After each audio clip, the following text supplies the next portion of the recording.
Have you ever made a silly face?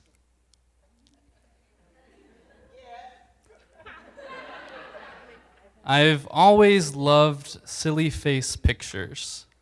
You know how when you take a group picture, you take a picture smiling, you might take a serious one, and then you take the silly face picture.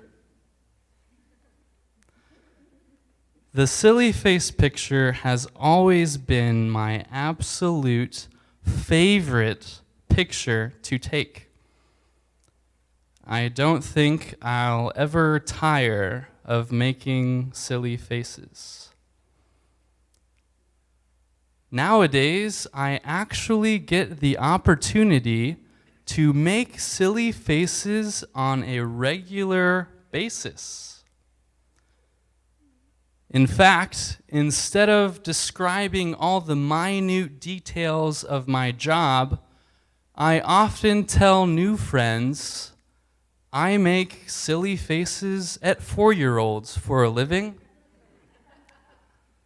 I usually get asked a follow-up question, and someone might try to make a joke, but my abbreviated job description normally elicits a smile. And of course, my goal in making silly faces at pre-K students is to elicit smiles from kindred souls. Unfortunately, most of my human-to-human interactions don't involve silly faces.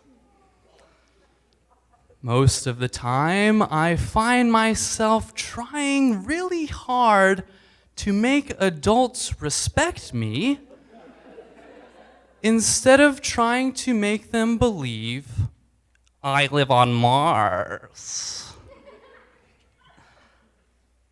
I attribute my stoic instincts to our patriarchal society that constantly tells me to man up. Our society tries to convince me I'm not supposed to feel anything at all, let alone be able to talk about my feelings. So while my silly faces brew within me, my body yields to the poker faces I have learned to wear because I was taught to accumulate more chips than everyone else by the end of the game. But I doubt that vast amounts of riches and success will be the key to transforming my inner poker faces into fits of giggles and goofy eyebrow raises.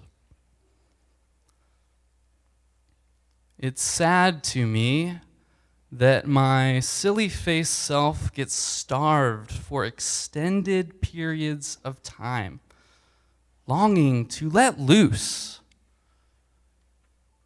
But I consider it a miracle that I have retained some degree of lightheartedness amidst the sobering gravity that encompasses life.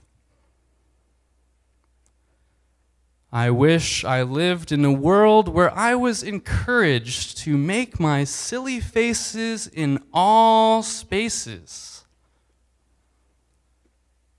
But my life's work is to be silly with everyone, not just with the tiny population that truly gets me.